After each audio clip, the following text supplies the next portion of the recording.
Hi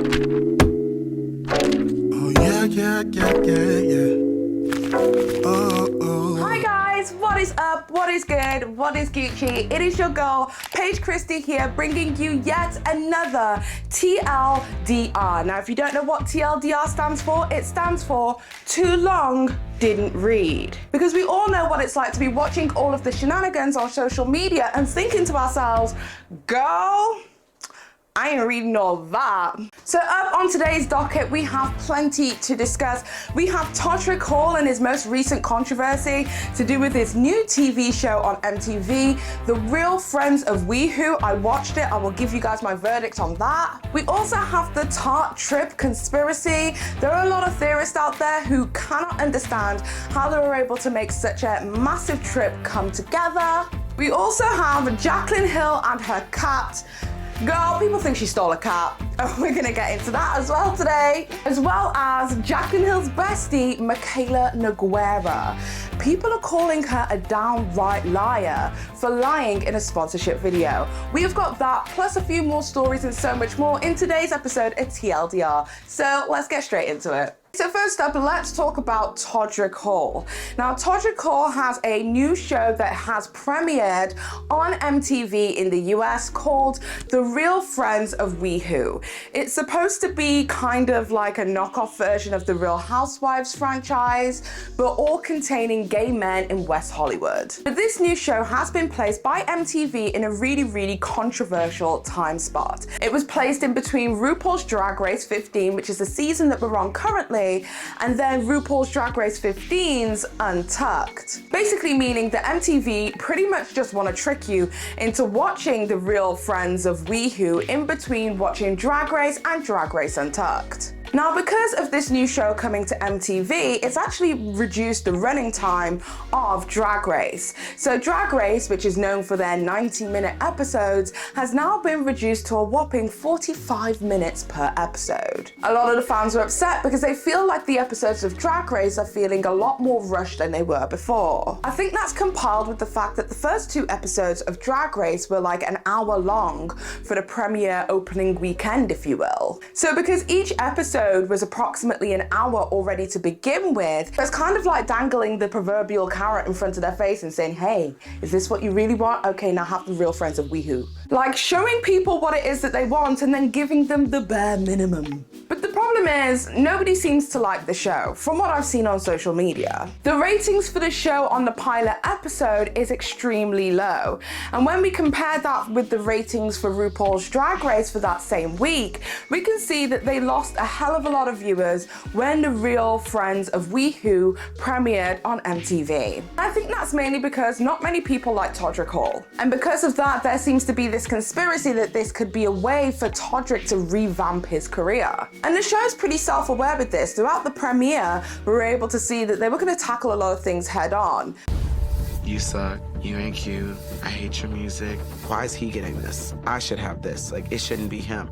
And it hurt really badly. And it's a witch hunt out here sometimes. Todrick Hall ended up having a segment with Bob the Drag Queen and Monet Exchange where they discussed all of his previous controversies, including him owing money on the house it is that he said that he owned, but he in fact rented, allegedly. There's no place like home. No place like home. We don't know whose home it is. The allegations that he doesn't pay his dancers, as well as his personal review of how he feels that he did on Celebrity Big Brother. And even in an interview it is that I was able to find online, Brad, one of the other cast members of The Real Friends of WeWho, even stated that he was apprehensive about working with Todrick himself. Because again, everything it is that he's seen and heard of Todrick. And especially Brad, who mentions in the show that he was a little bit apprehensive about working with me. I was able to prove to someone who I am, and so that has been really great, and that's a gift a lot of people don't get. So I feel like there might be some merit to people's conspiracy that this might be a way to revamp Todrick's career. Anyway, as we know, the show was slammed. Nobody watched after RuPaul's Drag Race as intended, but I digress. Joey as well as Todrick were the main two people who started responding to everybody online. Joey basically found himself in every comment section of anyone who had been even slightly critical of the show. Todrick, on the other hand, decided to write a handwritten letter basically detailing his feelings. Now, that wasn't the only thing that Todrick Hall had to say on social media when it came to all of the commotion surrounding the show. He actually took to TikTok and made a Mean Girls parody where he pretended to be Regina George and putting himself up as his own proverbial Regina George. Just take a look. Anyway, tell me what it is that you guys think in the comment section down below. Will you guys be watching The Real Friends of WeWho? Is it something that you are even interested in? And if you've watched the first episode, tell me what your thoughts are. Leave them in the comment section down below. Okay, so there was a developing conspiracy surrounding the last brand trip it is that Tarte did. Tarte did a brand trip with 50 different influencers across all of the world to take them on a business class flight with Emirates all the way over to Dubai. Now, there were a lot of people on social media who felt like this was extremely tone deaf to do something so lavish for all of these influencers, considering the state of the economy that a lot of the world are in at the moment. But that wasn't the only problem, because there was a lot of people who developed conspiracies because they had absolutely no idea how a company such as Tarte was able to put so much money for 50 different influencers plus their plus one guests on business class flights across the world all the way to Dubai for, you know, an expensive girl. There's a whole conspiracy. Take a look at this. There's something going on with this Tarte trip, and I'm gonna get to the bottom of it. Now, for the influencers that went on this trip, the ladies, I don't blame them, go ahead, get your back. But the economics of this trip do not make sense. Let's start with the trip there, okay? All of these ladies, and there was a lot of them, all flew first class on Emirates to Dubai. They didn't go to LA, they didn't go to Miami, they flew Emirates first class to Dubai. Do you understand how much money that costs? And then, on top of it, they all got to bring a plus one. If you want to fly first class from New York City to Dubai, it's gonna cost you around $22,000, all right?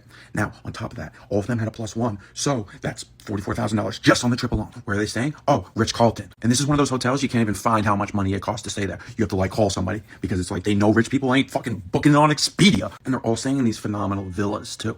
Like, it's not, they aren't suites, they're villas. How much money do you think one of these villas goes for a night? I'm gonna say 5K. That's probably being generous. So for each influencer, it's $5,000 a night. They'll probably stay for 3 nights, $15,000 for the hotel alone, and then $45,000 for the flights, Ubers, whatnot. So you're about $65,000 in the whole. That's Harvard education, by the way, for one influencer.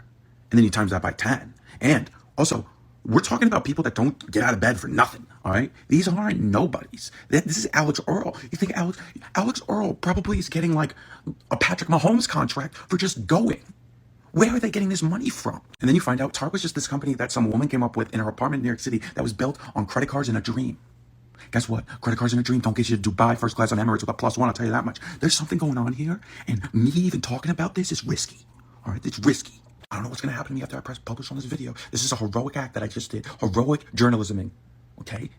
But there's something going on here, and I won't stay quiet. Now, originally, when I watched this conspiracy, whilst yes, there was some inaccuracies, for instance, many people flew business class and not first class on Emirates, I did understand that person's theory that this is a lot of money to spend all in one go.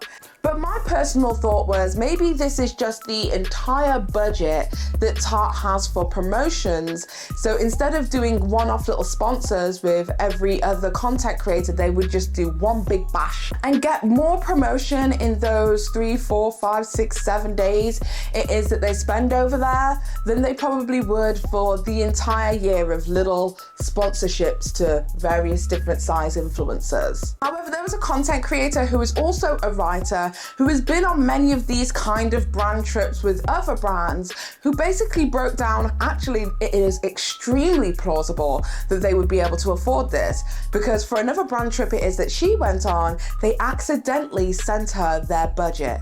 Take a look. All right, I'm gonna give y'all some tea on influencer trips with some receipts. I've been holding on to this information for a very long time now. I feel like enough time has actually passed that I can share this with you. I have been on many press trips. I'm a writer, so it is a press trip for me. For influencers, it may be a content trip. And I've been tagged so many times in this video. I think this video is hilarious. This guy, Jack Mac, I'm not familiar, but you are a star.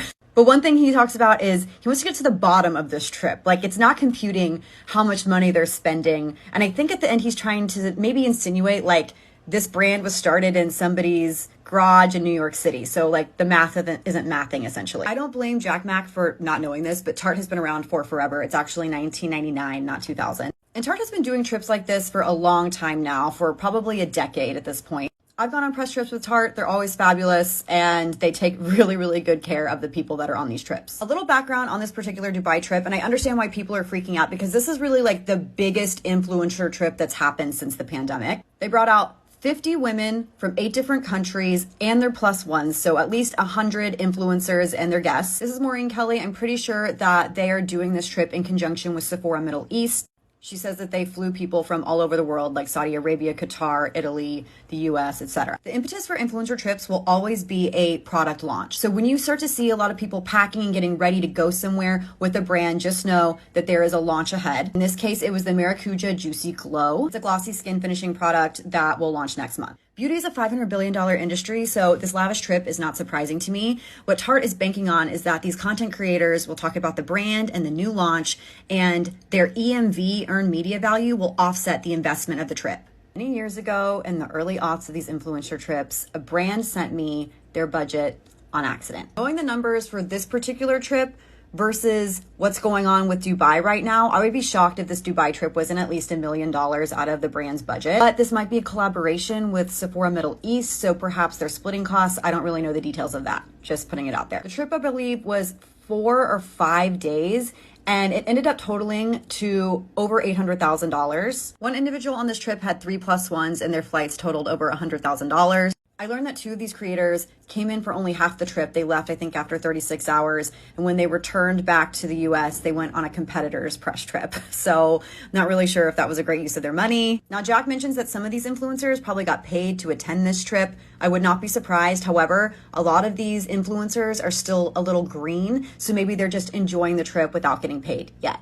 So if she was sent a total of $800,000 for a brand trip it was that she was going to be attending, I don't think it's wild to think that a company such as Tarte, who have been around with such a strong name for several years now, are able to spend upwards of $1 million. But also it could be financially lucrative for them if they are able to split that investment with Sephora. Anyway, for me personally, this case is 100% closed. Anyway, tell me what it is you think about that story in the comment section down below. Next up, Tinder has decided to start trialing out an introduction to a premium plan. This premium plan consists of you spending $500 a month to essentially hold ad space so that your face and your profile gets seen more times than the average profile on Tinder. And $500, that's a lot, girl. I mean, for $500, you would have to be an extremely rich, desperate, lonely SOB. I'm desperate. Maybe an individual who wants to get around social protocol, boundaries, and rejection, and is willing to wave their money in the faces of others to get what they want. It's a really lucrative role. It's called My Boyfriend. Oh, well, it looks like there might be hope for James Charles after all. Anyway, from a man who will not get lost to a cat that was, let's talk about the Jaclyn Hill situation. Okay, so guys, I don't know how to say this in any other way, but there are people who believe that Jaclyn Hill stole a cat. Earlier on in the month, Jaclyn Hill quote-unquote adopted a stray cat. And the first controversy was that many people felt that she was abusing the cat because she would not let the cat inside. And when asked this by a fan or a commenter, you know, why she wasn't letting the cat inside the house, she was basically saying that she is deathly allergic to cats, that her dogs would most likely eat the cat, and that realistically she just doesn't want them scratching up her furniture. Anyway, because of this, a lot of people, specifically on Reddit, were basically saying that Jaclyn Hill was unfit to be a cat parent because she wouldn't allow the cat inside her home. Bearing in mind, this is a stray, but I digress. Now, I agree, if the cat is somewhat tameable, then she should probably just give the cat to a shelter or to people who can actually look after them properly. But guys, that wasn't the controversy. See, a user hopped onto the internet and started telling the world that Jaclyn Hill had stole her cat. claiming that the cat was hers and the cat was lost and the cat was microchipped, and Jaclyn Hill was parading her cat in front of the world when their daughter misses the cat. Now, Jaclyn Hill had said that when she took in the stray cat, that they decided to take her to the vet to see where the cat belonged to, and the cat wasn't microchipped. That's why they believe that the cat may have been a stray cat or a domesticated cat that was kind of thrown out by its horrible owners. But the person who's claiming that that is their cat is stating that the cat is microchipped. So Jaclyn Hill took to social media basically to tell everybody that she was going to be filming herself at the vet, and the vet's confirming to her that the cat is not microchipped. I can't even believe this actually happened. I do not think she's a microchip. No microchip? Nope. Are you positive? Because the internet thinks that I am lying. So I'm 100% positive. You used to do a post while you're in here, and all of us No, say literally. I know, they're all witnesses right now. There's no microchip. Microchip. It makes them emotional or cry. Like, I'm not an asshole. Yeah, that's a little more For sweetness. So yeah, crazy cat lady, that's not your cat. And out of all of the things there are to drag Jaclyn Hill on, this by far is my favorite. This is the funniest thing. She went to the vet to prove to the internet that she didn't steal a cat. This multi-millionaire didn't steal a cat, and she still had to prove it to you guys. You guys are the worst. You guys and your bullying and gaslighting on the internet, you guys are the worst. So from entitled influencers to entitled finance alpha bros, let's talk about the next story. Finance alpha YouTubers need to be stopped. If you're a guy in your 20s and you don't have a Lamborghini, you should actually sit down and have like a serious discussion with yourself as to why you don't have a Lambo. Yep. Because I realize now that it's so incredibly easy, and there's so much money out there, and 200 grand relative to what is out there in circulation and what you can grab, especially now with AI tools that you can leverage like never before, 200 grand is chump change. Ah yes, that's what I often think about. Not how can I solve world hunger, or how can we stop war, or how do we cure disease? No, it's why don't I have a Lamborghini? If you need a Lamborghini to prove to yourself that you are a man and that makes you man enough, dude, I'm going to assume that your penis is so small it's inverted. And with that being said, I'm sorry for your loss. Anyway, from dumb guys to dumb girls, let's talk about Mikayla Nogueira. Okay, so there is a lot of controversy surrounding Mikayla Nogueira. She seems to be the next it girl on social media. I have to make a full disclosure here.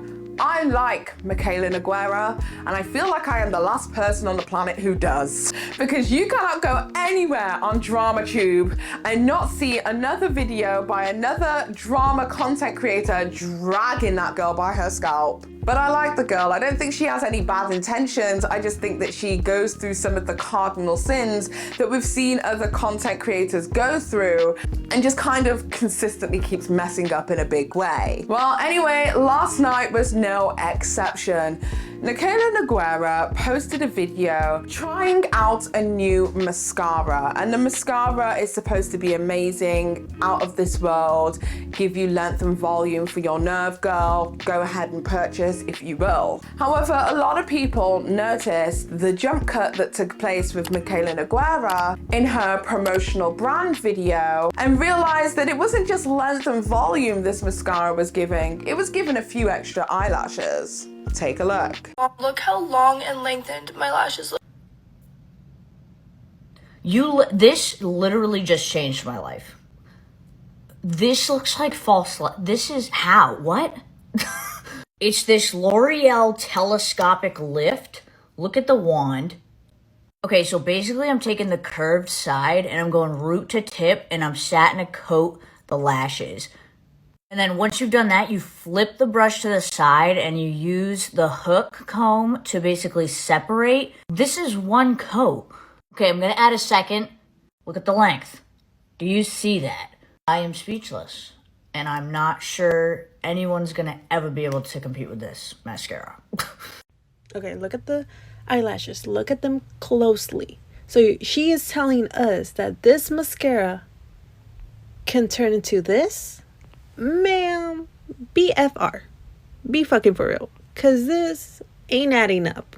Now again, for clarity, I like Mikayla Nogueira, but I have to call a spade. Sis, you're wearing eyelashes. You're not gonna put some Ardell Wispies on and try and fool me, bitch. I'm the queen of Ardell Wispies. Mascara just simply doesn't work like that, and this was the worst time to make such a massive social media faux pas, because it's now changed the commentary surrounding Mikayla Nogueira's name from people who disliked her and those who loved her to now even the average Mikayla Nogueira fan cannot move past the fact that she just lied to them. In the comment section for this TikTok video, she keeps saying that she only put on like 4 coats, and that by everybody believing that she has false eyelashes on is only proving her point as to how good the product is. And I'm like, no girl, we're just not stupid. The problem is with this, on one side of the coin we have false advertising for the brand it is that she worked with. I hope the brand and her deal with this together, because false advertising can have huge ramifications for brands. And secondly, the product is already good. You don't need to lie about it, just show it as it is. And the problem is that Mikayla Nogueira has become the #1 person to send your beauty products to because of the weight of her word. If she tells you that this is amazing, go buy it, people instantaneously go and buy it. I remember she did a review for like a Maybelline powder, and I went to go and find it in Boots, sold out. It was gone. The moment she spoke about that powder, it was done. And that's because Mikayla really does, again, have weight to her word. So she needs to also have integrity behind that word, and I hope that she finds it. But honestly, I love you, girl, but this really wasn't it. Just tell the truth. Anyway, from the weight of a word to the weight of a stone, let's talk about what has been found in Congo, Africa. Okay, so essentially, Vibranium has been found in Congo in Africa. Yeah, it's right. And do you know what my first thought was? Wakanda shit is this? I'm here all week, guys. Anyway, with that being said, I hope you guys enjoyed today's show. Thank you so much for watching this episode of the TLDR. I'd like to thank my members, my patrons, as well as my Twitch family. Thank you guys for keeping it locked and holding it down. I also want to thank my amazing researchers. We have an amazing team and we are working so hard to bring you guys more TLDRs. Hopefully you guys enjoyed this one just as much as you've enjoyed the past. And with that being said, I hope you guys have an amazing day or evening, whatever the hell it is you're doing. I'm gonna go. I'm crazy. I've lost the plot. Bye.